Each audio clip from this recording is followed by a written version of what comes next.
공식적으로 오늘 첫 번째 포럼을 시작하도록 하겠습니다. 제가 다시 한번 인사드리면 저는 학회장 이춘입니다. 예, 오늘 반갑습니다. 네. 보시는 것처럼 배경화면에 기업가정신학교 로고와 글자가 이렇게 보이시게끔 제가 이렇게 좀 신경을 써서 해놨습니다. 나중에 필요하신 분들은 제가 이것을 파일로 보내드리도록 하고요. 이렇게 우리 기업가정신학회가 포럼을 기획하고 전에 잘 하지 않았던 그런 온라인 포럼 형식으로 회원 여러분들께 어떤 서비스를 하게 된 것을 아주 뜻깊게 생각을 합니다. 이 역시 어떤 코로나19의 영향의 한 모습일 수도 있겠는데요.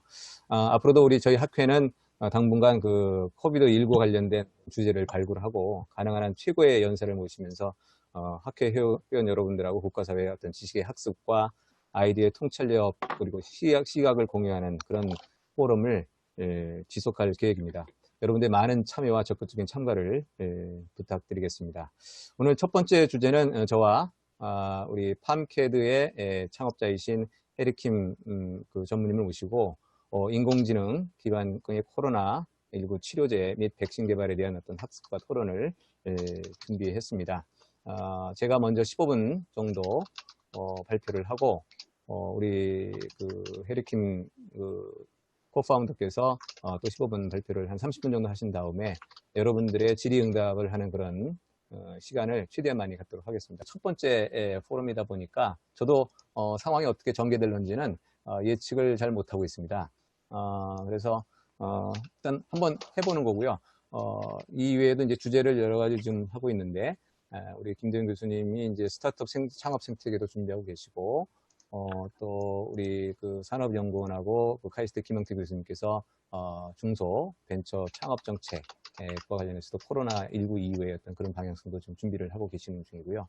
또 한 가지 기획은 이제 앞으로 또 이제 블록체인 테크놀로지가 하는데 우리 이유 대표님도 모셔가지고 미래의 어떤 블록체인 기반의 우리 사회의 변화, 이것이 코로나19와 어떤 결합된 연관된 효과가 나타날 것인가 그런 부분도 준비를 하고 있습니다. 많은 기대를 해주시길 부탁드리고 오히려 이런 방법을 쓰니까 학회원 여러분, 학교가 기존에 그냥 교수님들 모여가지고 논문 발표하는 걸로 하는 그런 어떤 이 오프라인 행사에 그치는 경우가 있었는데 상당히 활성화되고 서로 간에 이렇게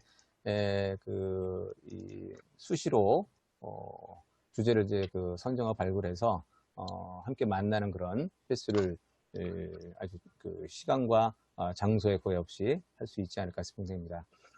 이것이 또 저희 학교 측면에서는 상당히 또 의미 있는 어떤 변화의 모습이 아닌가 싶은 생각이 듭니다. 그럼 제가 화면 공유를 하고요. 시작을 하도록 하겠습니다. 네, 코로나19 글로벌 팬데믹 글로벌 경제 사회 변화와 기회에서 논의 동향과 시사점, 이게 어떻게 보면 모두의 어떤 준비입니다. 오늘 이제 중심 주제는 우리 해리킴 코로나 치료제 개발에 여러분들이 가장 많은 관심을 갖고 있을 것 같고요. 이렇게 이제 학회의 포럼을 준비하게 된 계기는 포스트 코로나 안트레프너십이라고 해서 저희가 기업가 정신의 어떤 여러 가지의 많은 개념들이 있습니다만은 변화 속에서 기회를 발견하는 것이다. 우리 드러커 박사님께서 말씀을 하셨죠. 그래서 우리가 코로나 상태에서 어떤 스트레스를 받고 있고 공포감과 어떤 부정적인 그런 느낌을 받고 있는 상황에서 코로나가 언젠가는 종식이 될 것이고 또 현재 상태에서 우리가 어떤 그런 부분들을 살펴볼 수 있을 것인가 그런 것에 초점을 두고 우리의 어떤 시각과 관점을 좀 모아보자 그런 측면에서 이제 학회에서 준비를 하게 된 것입니다. 자, 발생 이전과 이후는 얼마나 달라질 것인가? 이거에 대해서는 이제 코로나19가 팬데믹이 이러다 보니까 전 세계인이 불안과 공포가 상당히 커져 있는 상태고요. 여전히 그런 것 같습니다. 반면에 이제 기대감은 없는 건 아닌데 그렇게 크게 얘기가 되고 있는 것 같지는 않고 그래서 토마스 프리드맨이라는 그 칼럼니스트는 비포 코로나와 애프터 코로나 뭐 이런 용어도 만들어낼 수 있을 만큼 이분뿐만 아니라 여러 많은 기관과 전문가들이 예측과 전망들을 하고 있습니다. 근데 전반적으로 보니까 큰 어떤 담론과 그리고 이제 세부적인 그런 일상생활의 어떤 그런 모습들, 그리고 어떤 부정적인, 그리고 이 암울한 전망, 뭐 이런 것들이 상당수 있는 상태로 보입니다. 첫 번째 측면은 경제 유치. 뭐 다들 아시는 것처럼 세계 경제가 마이너스 성장을 하는 것은 뭐 완전히 분명한 그런 상황이 될 것 같고요. 우리나라도 심할 경우에는 1.8%의 마이너스 역성장을 할 것으로 한국은행에서 발표를 그저께 했습니다. 특히 이 서비스 부문 경제 위축이 심한데요. 뭐 여행사 파산은 뭐 지금 뭐 그 기정사실로 됐고, 고의로 제가 이제 그 몇 분들을 갖다 현장에 다니면서 말씀을 듣다 보니까 일부러 이제 파산 신청을 하는 거죠. 그래서 실업급여를 해서 나중에 상황이 호전되면 모이자, 그렇게 하는 경우 있고, 뭐 항공사 파산의 현상이라든가 이런 것은 굉장히 지금 되고 있습니다. 특히 자영업들이 굉장히 그 타격이 큰 것 같습니다. 제조업은 우리 저기 서플러스 글로벌 우리 김정훈 대표님께서는 오히려 그 승자 독식에 지금 그 시장 점유율이 증가하고 있다는 기쁜 소식을 아까 좀 말씀을 해주셨는데, 제조업 부문도 부문에 따라서는 좀 상황이 서비스 부문과 좀 비슷한 측면도 있는 것 같습니다. 특히 이제 케미컬 그 인더스트리 쪽에 있는 회사 중에는 상장업체 면담을 했었는데요. 조업률을 뭐 공정을 멈출 수는 없는데 조업률을 취소해가지고 생산하는데도 수출길이 막혀가지고 이 배에다가 선적을 해서 띄워놨다고 하더라고요. 그런데도 이제 선적할 배도 없어서 만들수록 적자가 나는 그런 상황이다, 그런 얘기도 하시네요. 자, 이 문제가 결국은 경제 문제가 위로 올라가던 사회 문제가 돼서 고용 충격의 문제가 되고 집단적 어떤 사회 스트레스 상황에서 지금 미국에서 발생하고 있는 그런 것이 하나의 어떤 그 정치적 불안, 사회 불안까지 연결되고 있는 것 같은데요.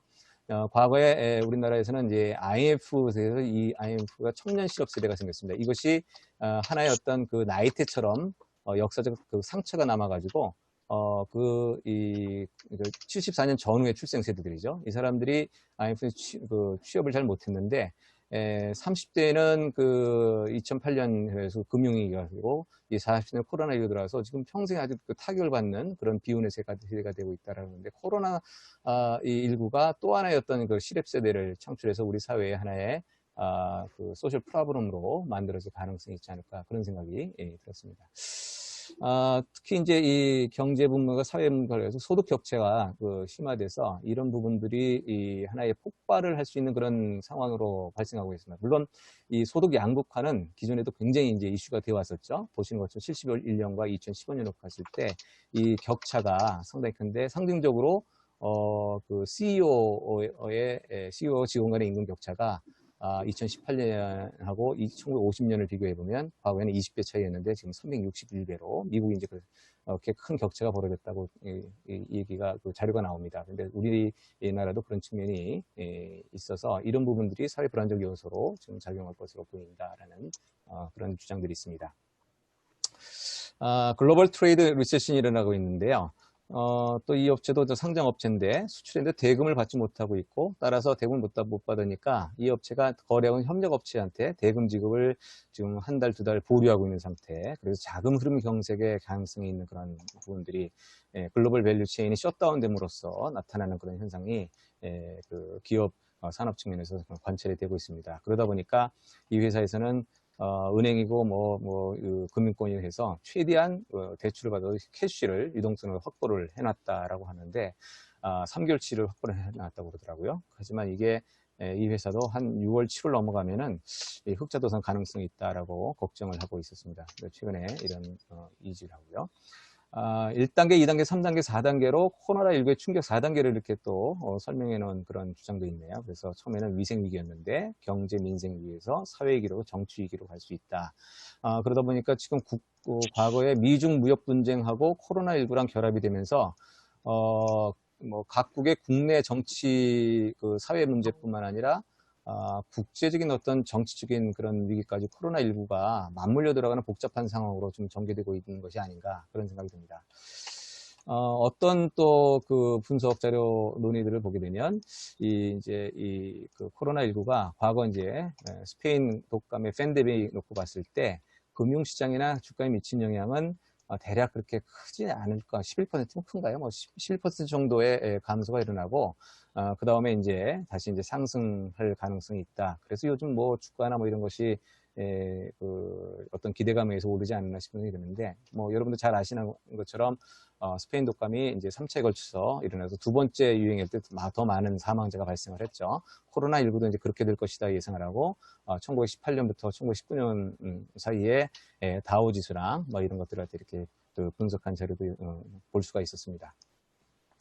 자, 이런 것들을 놓고 봤을 때 전체적으로 보니까 암울한 부정적 전망과 거대한 부분 담론을 이렇게 결합을 시켜보니까 우리 기업가 정신학회에서 준비한 포럼의 초점은 기존의 논의들이 부정적 수동적 조건이 많은 반면에 우리는 상대적으로 이런 부분이 없는 건 아니지만 이런 부분을 대처하면서도 너무나 또 공포심을 많이 갖고 위축되기보다는 좀 더 능동적으로 기회를 찾아보는 어떤 시각을 한번 갖는 그런 포럼을 진행해보자라는 취지에서 준비를 하게 된 겁니다. 자, 그러다 보니까 특히 이제 시장에서 매출 감소 업종과 증가 업종을 비교하는 그런 하나금융연구소 본 것처럼 부문적으로는 그러니까 인더스트리마다 이 양상이 달리 전개되고 있는 것을 우리가 볼 수 있다는 것이고요. 특히 홈쿠, 혼술, 혼자 비대면 효과에 대한 어떤 예측에 대한 얘기들이 많습니다. 그래서 홈술이 트렌드가 될 것이다라는 것이 있는데, 뭐 과거에 우리가 본 비형 간염, 숫자 돌리기 문화가 사라졌던 것처럼 코로나19가 분명히 어떤 변화를 가져다 줄 것은 분명한데, 과연 그것이 홈술의 그런 어떤 시장을 크게 만들 것이냐, 또 영화관도 안 하게 될 것이다. 홈티에더 얘기를 또 하는 그런 주장도 있고요. 또 하나의 분명한 거는 그럴 수도 있겠다라는 생각이 드는 게 오피스에 대한 수요가 줄 수 있겠다라는 그런 생각이 듭니다. 근데 반면 보시는 것처럼 집에만 있으면 어떤 일이 일어날까라는 걸 보니까 답답할 수도 있는데요. 일본에서는 부부싸움이 증가되고 코로나 이혼이 증가되면서 사회현상이 일어나고 있다는 얘기 보고되고 있고요. 우리나라에서는 젊은 사람들의 어떤 등산 클럽이 많이 만들어졌다. 그런 얘기도 있습니다. 그래서 일하는 방식의 변화가 이건 분명한 것 같습니다. 뭐 페북도 지금 그렇게 주장을 하고 있고, 그 다음에 유한 킴벌리가 2016년에 이제 마무리 졌던 것이 이제 스마트 워크 시스템인데요. 기본 취지는 이 오피스 공간을 30%, 원래는 산술적으로는 50%로 반을 줄여도 회사가 돌아간다. 스마트 워크 시스템을 도입하면 그런 거 있는데 이것이 거의 모든 이 업종 분야에 확산될 가능성이 있지 않을까 그런 생각이 듭니다. 롯데주주도 이렇게 돼서 주 52시간에 이것이 상당히 큰 이슈였는데 이것이 현실적으로는 사문화될 가능성이 있다라는 생각이 들고요. 제가 또 이제 이 상장업체에 임원하고 취재를 해봤더니 직원의 현재 그 회사는 한 2만 명의 회사인데요. 40% 정도가 없어도 회사가 정상 작동한다는 걸 경험했다. 이게 좋은 경험이다라고 얘기를 하더라고요. 그래서 인사 담당 임원이었는데, 그래서 코로나 이후에 어떤 모종의 계획을 세우고 있다. 그런 얘기도 저한테 귀뜸을 해줬습니다. 그리고, 이런 아까 말씀드린 것처럼, 새로운 것이 출현할 수도 있겠지만, 기존에 안 해보던 것 중에서 해보니까 괜찮네. 뭐, 모바일 쇼핑도 그렇고요. 우리가 지금 사용하는 줌도 그렇고, 이런 것들이 앞으로 좀 더 사용하는 그런 어떤 층이 그 시장이라든가 그런 층이 더 확산될 가능성이 있겠다라는 생각이 듭니다. 그러다 보면은 집에서 뭐 개념적으로는 집에서 일을 하게 되니까 집안에 어떤 뭐 아파트라든가 집을 갖다 구조 설계를 할 때 하나의 오피스 공간을 그러니까 일종의 스튜디오 같은 거죠. 그런 것을 갖다 설계하는 것이 확산될 것인가? 뭐 그런 부분 생각도 해보고요. 이미 그런 시도들은 많이 되었는데 이런 것들이 굉장히 이제 또 한편 스타트업 어떤 회사에서는 최근에 이제 해외 출장 못 가게 되니까 전에까지는 그냥 계속 적자였는데 올해는 흑자로 돌아서는. 근데 이제 일은 돌아간다는 것이죠. 오히려 아까 우리 김정은 대표님께서 말씀하신 것처럼 일은 돌아가는데 비용 절감이 일어나니까 흑자가 될 것이다. 뭐 그런 생각지도 않았던 그런 현상들이 보입니다. 자, 온라인 교심이 원격으로 이것도 이제 계속 될 것인데요. 이것이 결국은 이제 온라인 교실 학습에 대한 논의는 우리가 지금 현재 우리나라에 사이버 대학교 19개가 있는데 2000년 전후에서 시작을 했죠. 2001년에 시작된 20년이었는데 이것이 앞으로 더 가속화될 것이냐, 무크나 이런 것이 그런 부분에 대해서는 늘어나긴 하겠지만 경쟁은 심화되지 않을까 그런 생각이 듭니다. 네. 자, 그 다음에 비대면 문화가 급속히 커질 것이라는 주장이 있는데, 그런 것이 온오프가 많이 활용될 수도 있겠다 싶은 생각이 드는데, 기본적인 게 뭐냐면, 인간의 본성이 서로 만나는 것에 대한 즐거움과 서로 그 이야기를 나누는 그런 그 부분이 있는데, 그런 것이 과연 이 비대면 문화, 비대면 방식에 의해서 해소될 수 있는 부분이 있나. 그런 측면에서는 저는 이것은 또 퀘스천일 것 같다는 생각이 들고요. 그리고 해외여행 시대가 저물 것이다 라고 있는데, 역시 이것도 그 경우에 따라서는 그렇지 않을 수도 있다라는 생각이 듭니다. 또 하나의 또 보면은 이제 서비스 로봇 활용 등 해가지고 로봇 기술이 굉장히 많이 그 발전을 하고 발달을 해가지고 로봇 산업이 좀 더 확장 가능성이 있다 그런 주장이 있고 그렇지만 이제 결국 이제 이해관계자 집단 뭐 이런 것들에 의해서 속도는 조절되겠죠.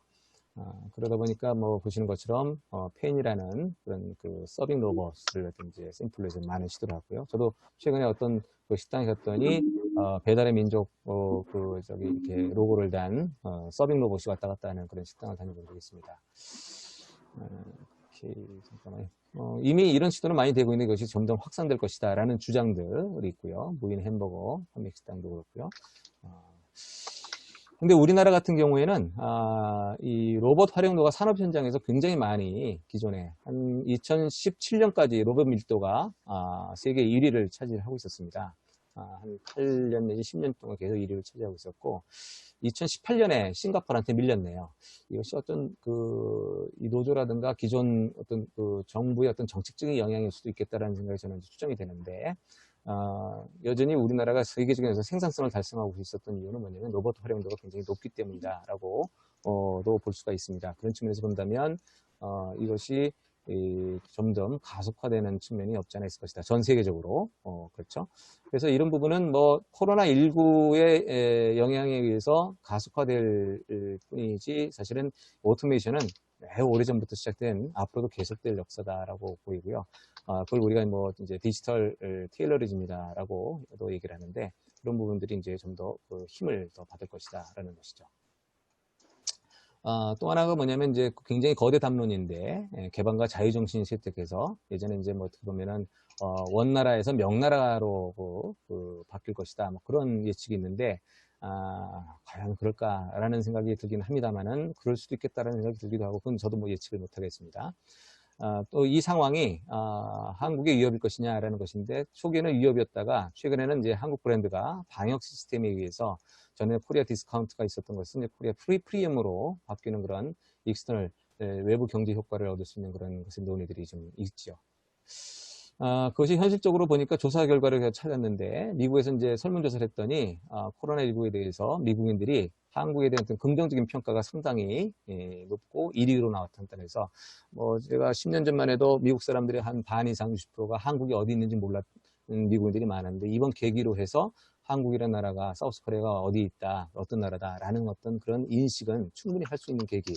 사실 그거는 우리가 홍보비로 생각하면 상당히 큰 천문학적인 그런 그 숫자가 아닐까라는 생각이 듭니다.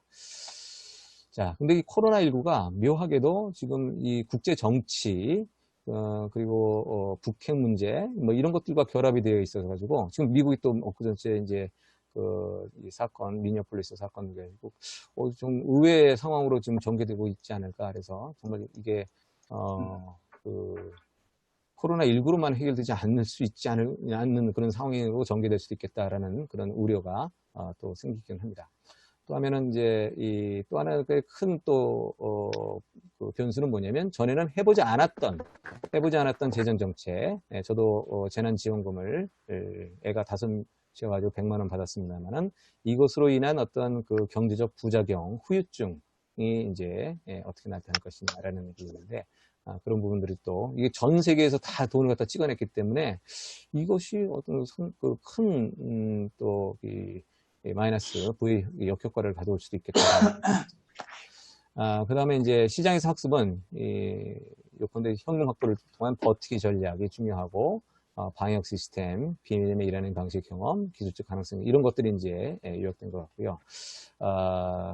그런 측면에서 그러면 관건이 뭔가를 했을 때 코로나19가 언제까지 갈 것이냐, 사라질 것이냐라는 것이었는데 보시는 것처럼 스페인 독감이나 메르스도 1차, 2차, 3차에서 계속 이제 반복되고 있는 것이죠. 근데 딱히 치료제나 백신이 만들어지지 않은데도 불구하고 사라지는 그런 현상을 경험을 했습니다. 그러니까 코로나19도 백신과 치료제가 없다 하더라도 뭐 길어야 한 4, 5년, 뭐 3, 4년 내에 사라질 수도 있는 가능성이 있다라는 어떤 그 추측도 가능하지 않을까 싶은 생각이 들고요.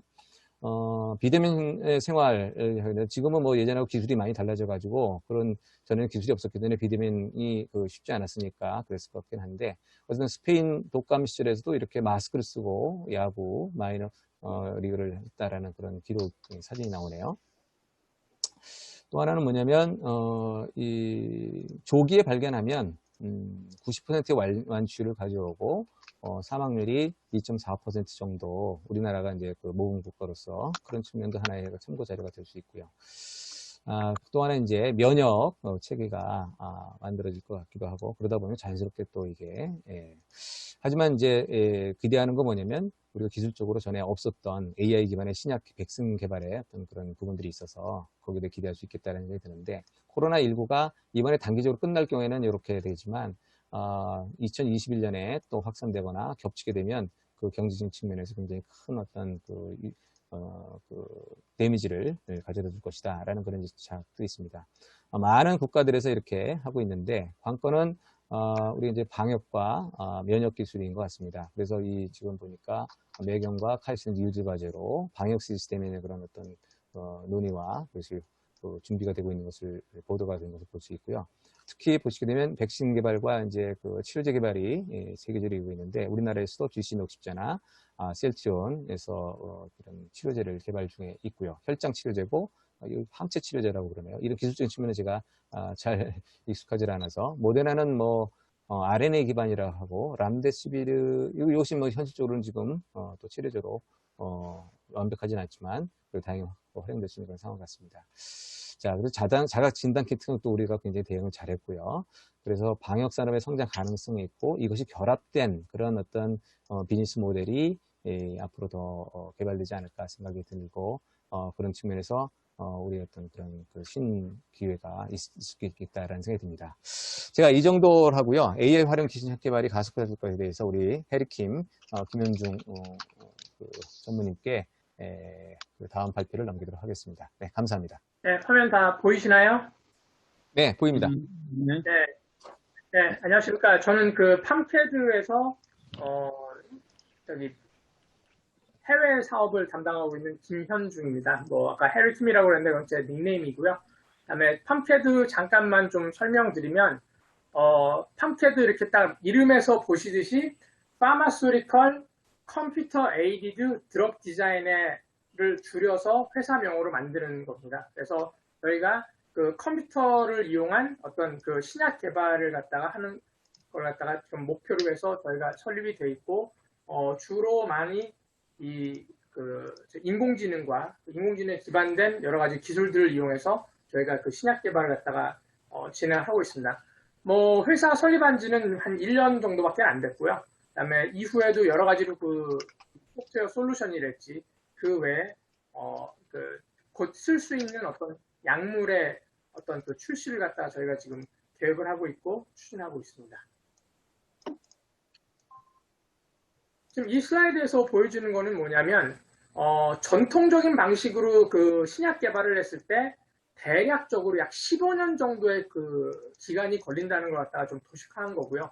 처음에 보통 이렇게 그 여러 가지 서베이를 통해서 한 10,000개 정도의 우선 그 약을 먼저 개발하려면 우선은 타겟 질환부터 정하게 되어 있습니다. 그러니까는 뭐 당뇨병 약을 만들 거냐 아니면은 고혈압 약을 만들 거냐 이런 걸 먼저 정하고 그에 따라서 여러 가지 데이터를 수집을 해서 보통 3단계를 거쳐서 신약을 갖다가 만드는데 첫 번째 그 단계를 인실리코, 그다음에 두 번째 단계를 인비보 또는 그다음에 인비트로 이렇게 명명을 하고 있습니다.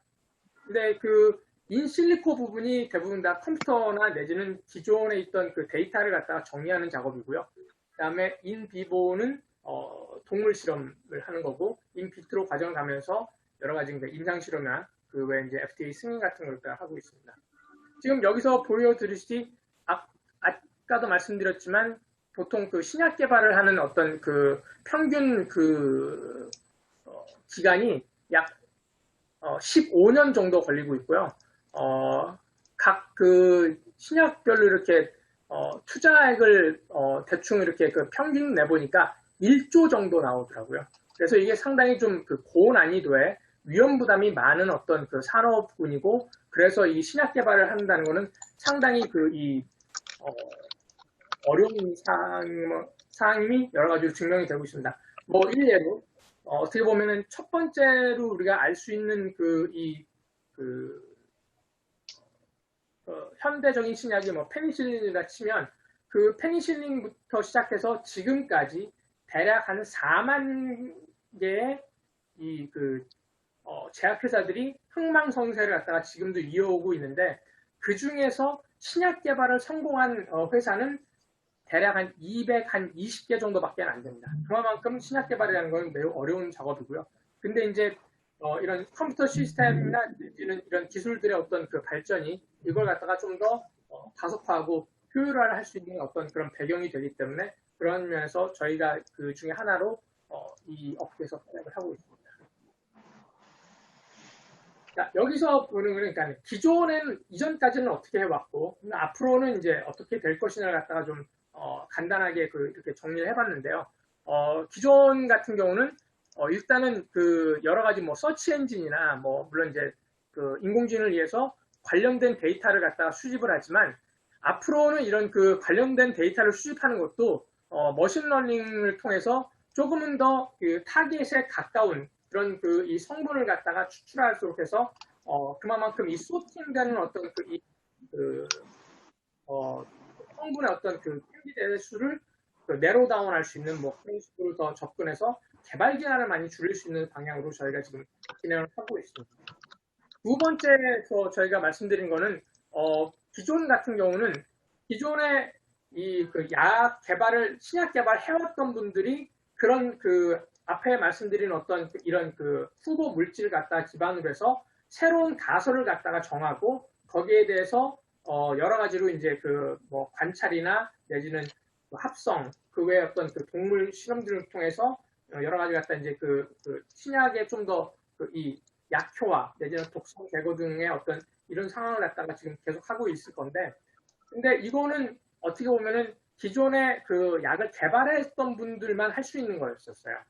근데 AI가 오면서부터는 새로운 여러 가지 그 가설들을 갖다 정립을 하면서 이걸 갖다가 시뮬레이션을 할 수 있는 물리적인 방안이 있는데, 그걸 갖다가 그게 뭐냐면 여기 써 있는 몰리큘러 다이나믹스라는 부분입니다. 이 몰리큘러 다이나믹스라는 게 결국은 화합물과, 그러니까 인체를 구성하고 있는 단백질 간에 어떠한 물리적인 작용을 해가지고 이게 결국은 약효가 되느냐 또는 독성이 되느냐를 갖다가 좀 분석할 수 있는 것인데, 왜냐하면 어차피 이런 분자 운동에 대해서는 우리가 육안으로 볼 수 없기 때문에 시뮬레이션을 하는 거고, 그 시뮬레이션에 여러 가지 그 머신러닝이랄지 내지는 인공지능, 그 외 여러 가지 고도화된 수치 연산을 갖다 통해서 좀 더 그 실제와 부합하는 그런 정말 시뮬레이션을 통해서 이게 결국은 그 약 개발하는데 좀 더 할 일을 갖다가 줄여주고 개발 기간을 단축하는 뭐 그런 식으로 좀 작용을 하게 되어 있습니다. 그래서 뭐 기존 같은 경우는 계속해서 이제 그 이후에도 트래디셔널한 방법으로 하지만, 앞으로는 이렇게 그 컴퓨터를 활용한 어떤 개발과 내지는 과정들이 이후에 뭐 합성, 그다음에 동물 실험 또는 이후에 또한 진행되는 임상 실험에서도 서로 이제 인포메이션을 갖다가 공유함으로써 좀 더 빠르고 안전한 신약을 개발하는데 좀 더 같이 이렇게 활용되는 뭐 그런 식으로 지금 앞으로도 이 제약업계의 어떤 신약 개발의 패러다임이 변한다고 볼 수 있습니다.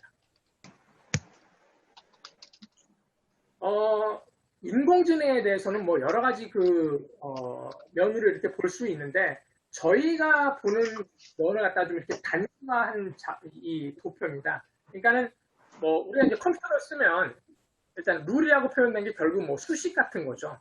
그다음에 데이터는 이제 입력 데이터고, 그래서 수식하고 입력 데이터를 넣으면은 이 컴퓨터가 연산을 해서 그 답을 내주는 식으로 이제 가고 있죠. 근데 AI가 하는 건 뭐냐면은 데이터하고 여기서는 앤서를 주면은 그러면은 이 그 수식을 갖다가 이렇게 추론해서 그 내오는 게 저희가 활용하는 그 AI의 어떤 그 한 단면이 되겠습니다. 뭐 좀 간단한 예를 좀 들자면 만약에 이제 그 뭐 x제곱 플러스 1이 이제 주어진 수식이고 데이터를 3, 4, 5, 6 뭐 이렇게 넣으면 그 답은 거기에 보면 이제 뭐 그 뭐 3의 제곱 플러스 1이면 10, 4의 제곱 플러스 1이면 17, 5의 제곱 플러스 1이면 26 뭐 이런 식으로 이제 가는 거죠. 근데 만약에 데이터하고 답이 주어졌을 때 그러면 이 수식을 갖다 추출할 수 있는 거 방안이 좀 필요한데 그걸 갖다가 이제 AI를 통해서 저희가 x제곱 플러스 1이라고 이렇게 그 를 갖다가 그 풀어할 수 있는 거죠. 지금 저희가 그 이렇게 한 거는 딱 하나의 그 변수만 지금 했는데 컴퓨터가 고도화되면서부터 이 그 변수의 개수는 뭐 몇만, 몇십만도 쓸 수 있는 거고요. 그다음에 또한 그 차수, 그러니까 뭐 2의 x의 3승이 될지, x의 뭐 100제곱이 될지 뭐 이런 식으로도 그 이 차수를 높임으로써 이 데이터와 앤서 간의 그 관계를 갖다가 그 수학적 모델을 만드는 또는 여러 가지 도식화를 하는 그 고도화된 인공지능으로 그 하고 이후에 결국은 그 이 디파인된 룰을 가지고 앤서를 모르고 입력이 있을 경우에는 그 앤서를 찾을 수 있는 뭐 그런 식으로 저희가 이제 활용을 하게 되는 것입니다.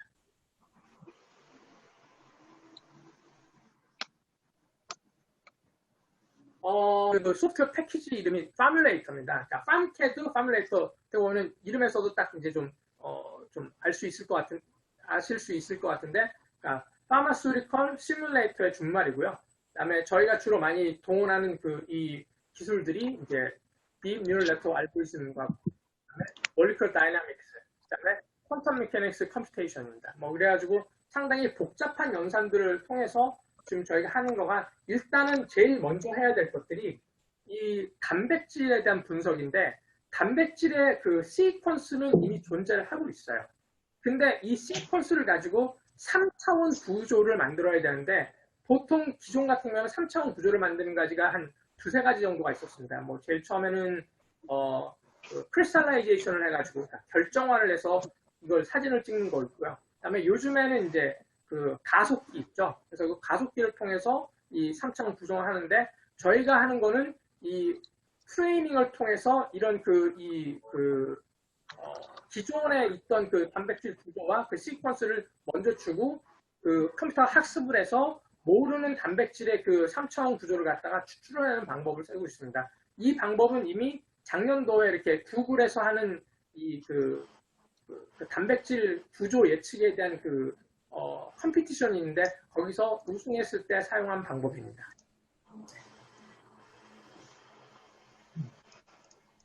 방금 말씀드린 그 인실리코에 대해서 보면은 이 제약업계라는 게 어떤 새로운 방법에 대한 이 도입을 상당히 보수적으로 하고 있습니다. 왜냐하면 아무래도 이거 그 생명을 다루는 입장이기 때문에 여러 가지가 검증되지 않은 거에 대해서는 상당히 뭔가 새로운 방식이나 내지는 툴을 도입하는 데는 상당히 좀 꺼려하는 건데요. 근데 지금 여기 보시다시피 이게 GSK가 이제 글락소스미스클라인이죠.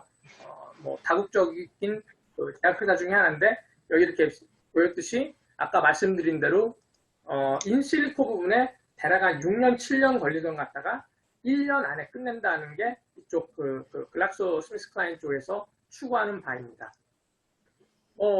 한 회사만 하면은 좀 신빙성이 없을 테니까 한 군데가 더 있는 게 결국 이제 존슨앤존슨이죠. 여기도 존슨앤존슨도 이런 그 데이터 사이언스다. 그다음에 AI를 이용하면은 이제 이 개발 기간을 갖다가 줄일 수 있느냐 하는 걸 갖다가 이제 하는 거죠. 아까도 말씀드렸듯이 15년에 티피컬리 이제 15년 걸리는 그 기간을 갖다가 이번 첫 번째 기간에서도 뭐 6년을 갖다가 1년으로 단축시키면서 그 다음에 거기서 추출되는 후보 물질들이 훨씬 더 이 성공의 확률을 담보할 수 있기 때문에 이런 방법들을 쓰는 거고요. 앞으로는 약효를 갖다가 하는 것뿐만 아니고 독성, 부작용, 그 외에 지금 렘데시비르나 이런 거에서 나온 것 중에 하나가 뭐냐면 리퍼포즈입니다. 그러니까는 원래는 렘데시비르가 에볼라를 잡으려고 이걸 만들었는데 이게 코로나19를 한댔지.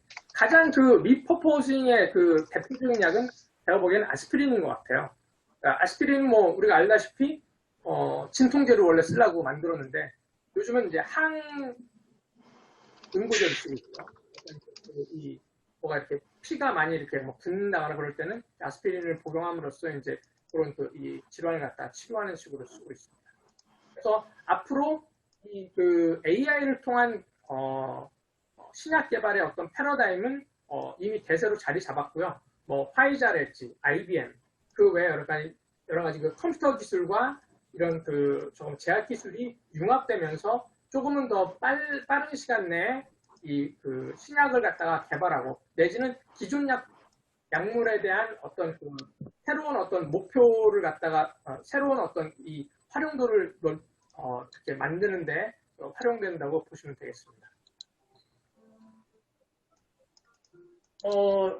지금 뭐 이수민 교수님께서 뭐 이제 앞으로 이제 전망에 대해서 이렇게 좀 발표를 하시고 이제 팜캐드는 어떤 뭐 역할들을 하고 있느냐 뭐 이렇게 물어보셨는데 요즘 보면은 뭐 너무나 많은 소식들이 매일 전해져 내려오고 있습니다. 뭐 아까 이수민 교수님께서 발표하신 것 중에 뭐 렘데시비르 얘기도 있었고 내지는 모데라의 어떤 일도 있었는데 뭐 이게 그만큼 이 신약 개발을 한다는 거는 상당히 어려운 일입니다. 그러니까는 거기에 대한 전문가가 있어야 되고 그다음에 여러 가지가 있어야 되는데 다만 요즘 컴퓨터 기술의 어떤 범용화를 통해서 좀 더 많은 사람들이 여기에 이제 투입돼서 좀 더 또 다른 어떤 혁신적인 방법을 동원해서 좀 더 효과가 좋고 안전하고 그리고 가급적이면 단기간 내에 약물을 갖다가 만들어서 상용화할 수 있는 이런 기반으로 간다는 게 지금 저희 쪽 약업계에서 지금 추진하는 바고요. 그다음에 여기 지금 기사는 저희가 팜캐드가 이제 아이진 또는 카톨릭대하고 지금 백신 연구하는데 모데라처럼 저희도 mRNA 기반의 어떤 백신을 갖다가 지금 개발하고 있고 지금 여기 이 기사가 나온 게 이 코업을 시작한 지 한 15일 후쯤에 나왔는데 이미 저희가 카톨릭대하고 아이진 쪽에는 후보물질 2개를 갖다 이미 추천을 했고요. 그 다음에 하나 정도 더 추천해서 이걸 가지고 좀 합성을 하고 임상실험을 진행을 해서 그 결과가 좋으면은 저희가 이제 상용화에 추진하도록 할 예정입니다. 그 다음에 또 하나는 보여드릴 거는 뭐 그닥 없는데 뭐 이미 이건 위키에 나온 사항이지만 지금 코로나 바이러스의 어떤 치료제 개발이랄지 백신 개발에 대한 이 프로젝트는 생각보다 많이 진행되고 있습니다. 지금 여기 표로 나온 것만 해도 2002년에 시작된 임상실험이에요. 그러니까 임상실험 이전에 여러 가지 활동이 있으면 지금 여기 있는 것보다는 한 3배 내지 4배는 더 많은 어떤 연구 개발은 이미 진행이 되고 있고 그다음에 클리니컬 트라이얼 같은 경우는 결국은 가장 맨 마지막 단계에서 하는 부분이기 때문에 지금 여기서 보여주는 것만 한 20개 정도 되는데 이거 이외에도 뭐 국내에서 일어나고 있는 부분도 상당히 많으니까 그거는 아마 여러 가지 뉴스를 통해서 좀 보시면 될 것 같고 이게 봤을 때 워낙 많은 사람들이 초미의 관심을 가지고 많은 노력을 하기 때문에 뭐 기존의 약물에 걸렸던 만약에 기존에 어떤 백신 개발이 한 6년, 10년 걸렸다 그러면 요거는 여러 가지 상황으로 봤을 때는 그거보다는 훨씬 더 단축된 기간 안에 나올 걸로 저희가 기대를 하고 있고 그다음에 그렇게 될 걸로 하고 저희가 예상을 하고 있습니다. 오늘 제가 준비한 발표 사항은 여기까지고요. 그다음에 질문을 받아야 되니까 이 교수님.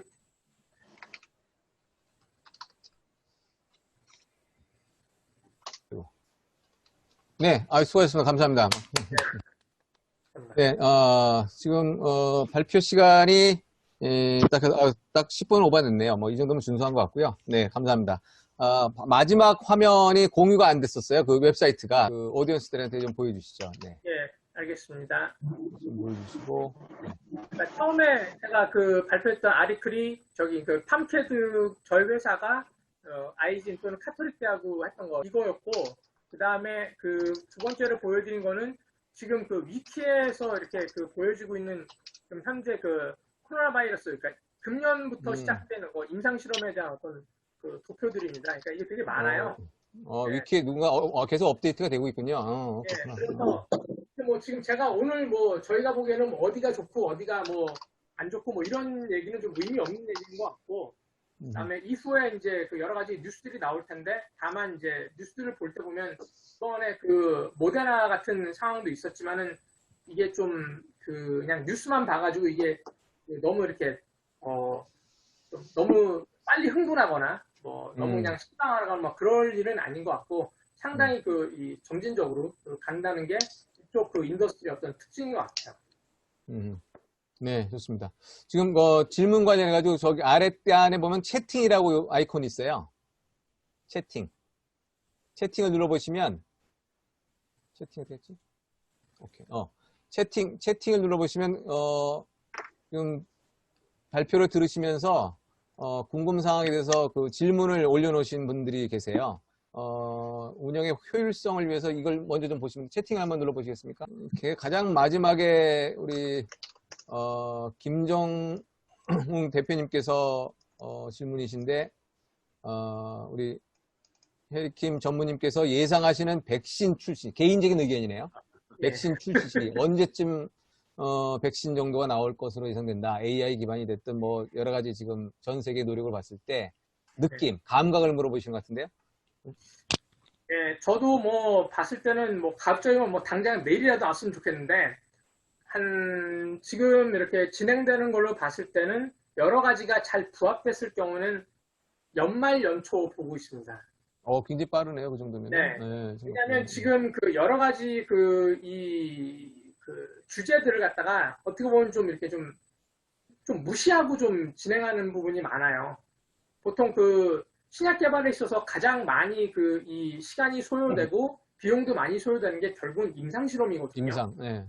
근데 지금 FDA나 내지는 뭐 우리나라 식약처 같은 경우도 이 코로나 바이러스에 대한 어떤 이 백신에 대해서는 여러 가지를 갖다가 좀 그 규제를 갖다가 요구하지 않는 식으로 지금 보여주고 있습니다. 뭐 물론 이제 이후에도 그로 인해서 여러 가지 부작용이랄지 내지는 뭐 의료사고가 날 수는 있는데, 그거에 비하면은 살리는 사람이 더 많을 거라는 어떤 이런 생각을 하면 분명히 위험 부담은 좀 안고 진행을 하다 보면 이미 임상실험을 들어가면서 아까 말씀드린 그 mRNA 같은 경우는 그 임상에 대한 소요되는 기간도 좀 짧아요. 뭐 물론 거기에 대한 단점도 있지만 그런 식으로 봤을 때는 아마 첫 번째가 아마 미국에서 나오지 않을까, 한 연말 정도에는. 그런 이제 시제품부터 나오기 시작하겠죠. 네. 그게 지금 제 예상입니다. 질문들이 많으신데 보니까 박정배 대표님께서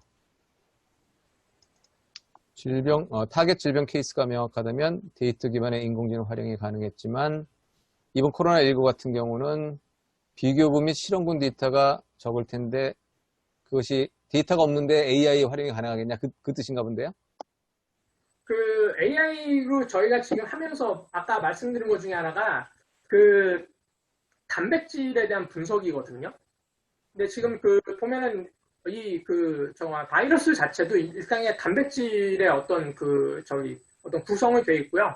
저희가 그 단백질에 대한 어떤 구성이나 특성 내지는 독성 같은 걸 갖다가 나름대로 분석을 해서 거기에 그걸 갖다가 좀 이렇게 치료할 수 있는 어떤 약물을 갖다가 여러 데이터베이스를 통해서 소팅을 하고, 그 다음에 저희 그 모의 실험을 통해서 이런 화합물과 요 코로나 바이러스가 이렇게 만나면 나름대로 의미 있는 어떤 치료 효과나 내지는 백신의 효과를 나올 수 있겠다고 저희가 추정하고, 그 부분에 대해서 저희가 이쪽 그 아이진 또는 카톨릭 때 저희 쪽 인포메이션을 갖다가 가이드라인을 드리는 거죠. 그러면 그 가이드라인을 가지고 이런 화합물을 합성을 하고, 그다음에 이후에 이제 여러 가지 동물 실험이랄지 임상 실험을 갖다 진행을 해야 되는 겁니다. 그래서 좀 더 그리고 이미 그 염기설 같은 경우는 뭐 중국 쪽에서 또한 그러니까는 공유를 했고요. 그걸 발표를 했으니까 저희가 진단 키트가 좀 더 빨리 나올 수 있었잖아요. 그와 비슷한 상황으로 보시면 좀 이해가 더 쉽지 않을까 생각됩니다. 지금 한 두세 분의 질문인데, 변종이 네. 지금 계속 출현하고 있는데, 그러면은 백신 치료제가 개발되면 변종까지도 커버하게 되는 거냐, 그렇게 질문하시는 네. 거죠. 그 변종도 커버가 될 걸로 좀 예상하고 있는데, 뭐 비슷한 예가 뭐냐면, 매년 그 독감 백신들 맞으시잖아요. 근데 음, 보면은 그 독감 백신도 어떻게 보면은 그 앞으로 나올 독감 그 인플루엔자를 갖다가 예측을 해서 그 백신을 만드는 겁니다. 음, 그러니까는 아까 말씀드린 대로 이게 또 기계학습을 시키는데 이게 그러니까는 코로나 바이러스가 이러이러한 식으로 그 이 변종이 나온다 그러면은 그거를 학습한 AI는 앞으로는 저러저러한 어떤 변종이 나올 걸로 예상을 하고 거기에 또한 대비한 어떤 백신이랄지 치료제도 저희가 준비할 수 있는 거죠. 네, 네, 네, 네. 중국이 임상윤리 기준이 가장 느슨해서, 네, 그리고 임상 건수가 많아서, 예, 중국에서 가장 치료제 백신이 먼저 나올 거라는 소문을 들으셨대요. 최성윤 네, 교수님께서. 네, 네, 최성윤 교수님 반갑습니다. 그게 사실이냐고 묻는데? 네. 그거 충분히 그 가능한 얘기입니다. 그래요. 왜냐하면 이게 그 생명을 다루기 때문에 미국이나 이런 좀 뭐랄까 민주 국가에서는 좀 보면 그 여러 가지 윤리적인 측면까지 고려하기 때문에 임상 실험에 대해서 상당히 조심스럽게 접근하고 있고 거기에 대한 규제가 되게 많거든요.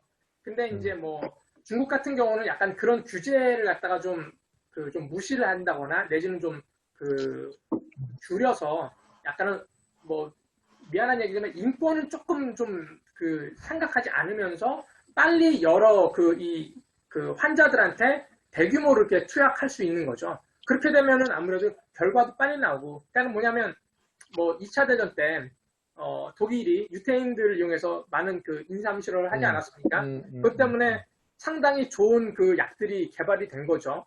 그러니까는 음. 그런 비슷한 예가 중국에서도 충분히 나올 수 있지 않을까, 뭐 이런 생각이 듭니다. 네. 네. 이재만 대표님께서는 우리 신약 개발이 AI를 활용하게 되면은, 어, 저력이 되니까 우리 스타트업이나 뭐 국내 제약사가 그 임상 일상 후에 매각하는 어떤 것을 에, 매각하지 않고 계속 지속할 수 있지 않냐, 그 말씀을 하시네요. 예, 예. 예. 그것도 좀 코멘트를 좀 우리 이재만 대표님 좀 해주시면 더 아, 좋겠습니다. 네.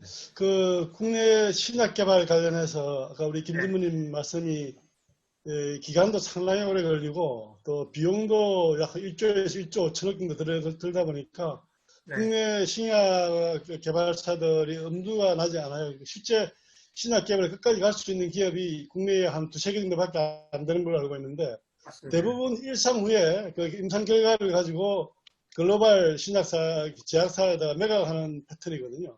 네, 근데 방금 우리 팜캐드처럼 이런 AI 기반을 이용한 기술을 이용하면 시간을 6년에서 1년으로 쉐입할 수 있으니까 네, 그만큼 비용도 쉐입을 할 것이다. 그렇게 네, 본다면 지금까지 관행으로 되어 있던 이런 그 신약 개발 일상 후에 메가 패턴을 바꿀 수 있는 것인지 하는 궁금증이 생겼어요. 음, 네. 보통 저희가 이런 이 바이오 스타트업들, 그러니까 이런 제약 스타트업들이 보면은 하면 그 임상 실험까지 가기 전에 보통 저희가 이제 그 리드 컴파운드라는 명칭을 쓰거든요. 그러니까 뭐냐면 처음에 걸러내서 한 10,000개 중에서 한 200개 정도를 추리는 걸 갖다가 보통 히트 컴파운드라고 그러고 거기서 한 10개, 20개를 던지는 걸 갖다가 리드 컴파운드라고 그러는데 보통 리드 컴파운드 단계에서 라이센스 아웃을 합니다. 왜냐하면 음, 이게 그 음, 리드 컴파운드 이후에 그 임상 실험, 특히 사람을 통한 실험을 하는 데는 저희 같은 이런 그 작은 업체가 그 규모, 그 예산이나 내지는 그 거기서 동원되는 여러 가지 그 법적인 절차 이런 걸 갖다가 감당하기가 좀 어렵거든요. 그래서 그걸 갖다 하면은 다국적 제약사들은 내지는 우리나라 뭐 보령제약이나 한미약품 같은 경우는 이미 그런 임상 실험에 대한 어떤 노하우랄지 내지는 음, 이후에는 이게 실험실에서 만드는 거하고 양산을 할 때 또 그 음, 만드는 방법은 또 다르거든요. 물론 약효는 같아야 되지만은 왜냐하면 양산했을 경우에는 이제 품질 관리를 했지 내지는 그 제조 원가에 대한 부분에서 상당히 좀 중요한 부분이기 때문에 그런 부분에 대해서는 저희 같은 이런 그 바이오 스타트업이 하기보다는 그거는 분명히 그 기존 제약사들이 맡아서 하는 게 분명히 더 효율적이라고 보고 대신 저희는 이제 가급적이면은 좀 그 비싼 값에 이 라이센스 아웃 할 수 있도록 좀 더 이렇게 그 효능을 좀 더 개선시키는 정말 IP라고 그러죠. 저희 지적 재산을 갖다가 만들려고 노력을 하는 겁니다. 네, 감사합니다. 네, 감사합니다. 네. 감사합니다. 뭐, 우리 박정배 대표님께서는 지금 11시 5분자 중국 시노백이 코로나 백신 99% 확신, 영국의 3상 임상 소식이 나왔다고. 예, 네. 지금 이 순간에도 계속 치료제 백신이 나오고 있군요. 예. 네. 두 분의 질문이 유사한데 또 아래 보시면 기업 간의 AI 활용 수준이 좀 차이가 있는지, 그래서 이 AI 기반의 신약 개발 방식 어떤 제약회사 표준 개발 방식으로 자리 잡을 가능성이 있느냐, 뭐 그런 질문을 하시네요. 네. 제가 보기에는 뭐 이제 예, 그 IT 업체 같은 경우는 보통 API를 공개를 하잖아요. 그리고 그런 API를 갖다 이렇게 표준화해가지고 이렇게 공개를 하고 이제 쉐어링 하는데, 그런 면에 있어서 제약업체는 매우 보수적입니다. 그러니까는 저희가 아까 말씀드린 그 파밀레이터를 저희는 공개해서 어떻게 보면 클라우드 서비스로 좀 제공할까 하는 생각도 했었지만은, 이런 기술을 이미 화이자, 내지는 베링거 인겐하임, 그 외에 또 뭐, 글락소, 존슨스, 이게 다 이미 시작을 하고 있어요. 근데 그 부분은 서로 공개하지 않습니다. 왜냐하면 자기 회사의 경쟁력이기 때문이에요.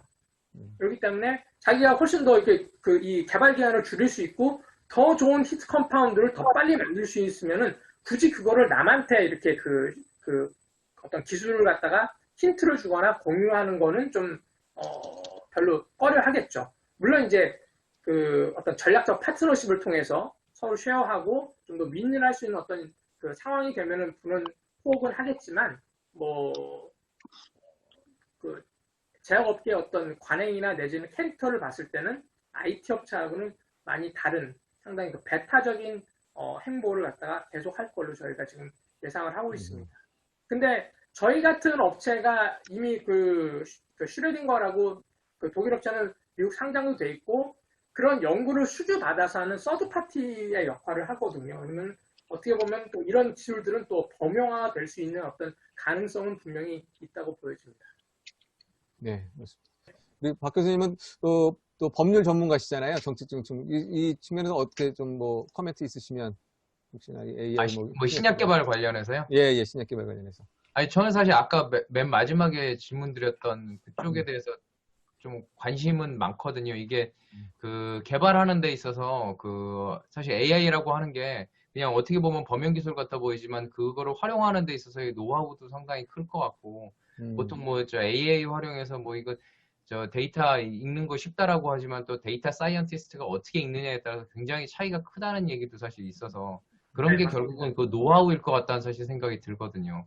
그래서 그런 것들이 실제 아까 말씀해 주신 것처럼 어떻게 보면 다국적 회사들이 알려진 거하고 안으로 가지고 있는 거하고의 차이도 크지 않을까 하는 사실 생각도 들고, 물론 이게 이제 개방으로 가느냐 폐쇄로 가느냐에 따라서 나중에 경쟁력 차이도 나올 수는 있을 거라고는 보여지는데, 이게 어떻게 보면 개방해가지고 여러 사람들이 쓰면서 발전시키는 것도 상당히 좋잖아요. 근데 이 제약 분야는 워낙 이 폐쇄성이 강한 쪽이라서 어떤 측면에서는 보면 나중에 FDA가 어떻게 이 방법을 인정을 해주느냐라고 하는 부분도 굉장히 중요할 거라고 보여지거든요. 그래서 뭐 디지털 치료제나 이런 부분들은 FDA에서 삼성이나 애플같이 좀 이렇게 잘하는 데는 거기서 하는 것들은 어느 정도 좀 인정해준다라는 이런 식으로 해서 가는 규제 패턴도 나온다고 하거든요. 이렇게 하나하나 다 따지지 않고 빨리빨리 돌아가는 것들은 해준다는 얘기들도 나와서 그런 것들도 앞으로 상당히 많은 변화가 좀 있지 않을까. 그래서 저도 개인적으로 그런 쪽에 좀 많이 관심이 있습니다.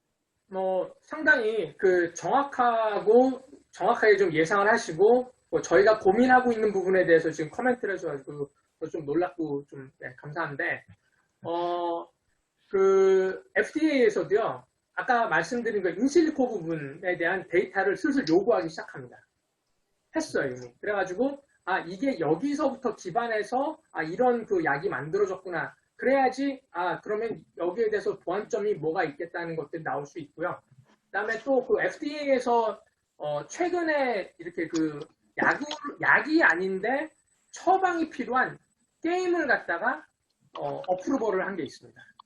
이게 뭐냐면은 ADHD라고 이거 왜냐면 기억결핍되는 아이들 있잖아요. 근데 이 아이들한테 요 게임을 얼마만큼 시키고 페이스2에는 어떻게 하고 그다음에 그 게임을 한 이 게임에서 이렇게 나오는 어떤 데이터를 갖다 계속 그 로그해서 그다음 처방에 또 이렇게 하고 그러니까 이 게임을 그 정신과 의사가 처방을 해야지만 할 수 있는 게임이에요.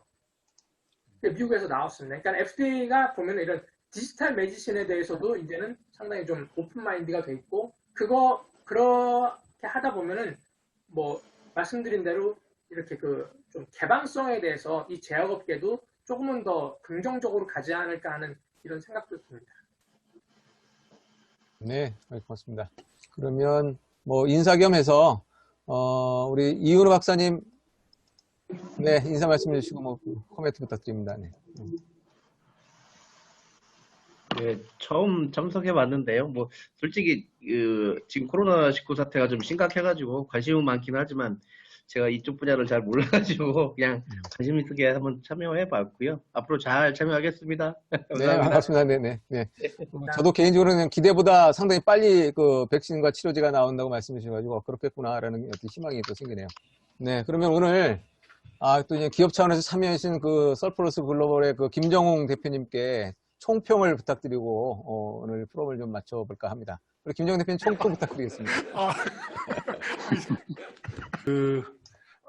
줌을 처음 써봤습니다. 그래서 굉장히 새로운 방식으로 이렇게 강의를 들었는데 콘텐츠도 아주 훌륭했습니다. 그래서 제가 생각하지 못한 면들에 대해서 많이 깨달았고요. 뭐 예를 들어서 이 교수님 발표 내용 중에서는 저는 이제 코로나를 경제적인 측면에서 주로 봤었는데 그게 향후에 사회적인 측면, 정치적인 측면까지 후속적인 변화가 들어올 것 같은 인사이트를 보고 과연 그게 어떤 것이 올까에 대해서 고민을 시작했다 이런 생각이 들었고요.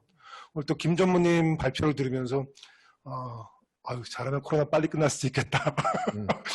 저희가 이제 매일 고민한 것 중에 하나는 이 코로나가 끝나면 세상이 어떻게 바뀌고 끝날 때 이후에 세상이 어떻게 바뀔 텐데 거기에 맞춰서 지금 어떤 준비를 해야 될지에 대한 고민을 매일 하고 있는데요. 굉장히 좀 시나리오를 장기로 잡았어요. 3년, 4년까지 최악의 상황을 대비해서 현재 시나리오를 잡았는데 만약에 코로나가 일찍 종식됐을 때는 어떤 준비를 해야겠는지를 또 오늘부터 고민을 해봐야 될 것 같습니다. 이렇게 좋은 자리에 불러주셔서 정말 감사드리고요. 다음에도 꼭 참석하도록 하겠습니다. 그러면은 지금 12시 1분이 됐습니다. 정확히 지금 1시간 정도, 물론 앞에 미리 좀 이렇게 담소 나눈 시간이 있긴 합니다만은 우리 그 포럼은 1시간 정도 매우 이피션시하게 진행이 된 것 같습니다. 오늘 이 자리를 준비를 해주신 우리 김현중 파운더님께 다시 한번 심심한 감사의 말씀을 드리고요. 다음 주제는 6월 16일 오전 11시 화요일입니다. 6월 16일 화요일 오전 11시에 코로나와 기후 위기 그리고 그린 뉴딜이라는 그런 주제로 푸른 아시아의 그 오기출 상임이사님 오시고 그리고 카이스트 김영태 교수님, 예전에 중소벤처기업회 정책국장 하셨던 김영태 교수님께서 이렇게 진행을 맡아주실 계획입니다. 그러면 이상으로 첫 번째 포럼을 성공리에 마치도록 하겠습니다. 건강하시고요. 다음번에 또 뵙도록 하겠습니다. 감사합니다.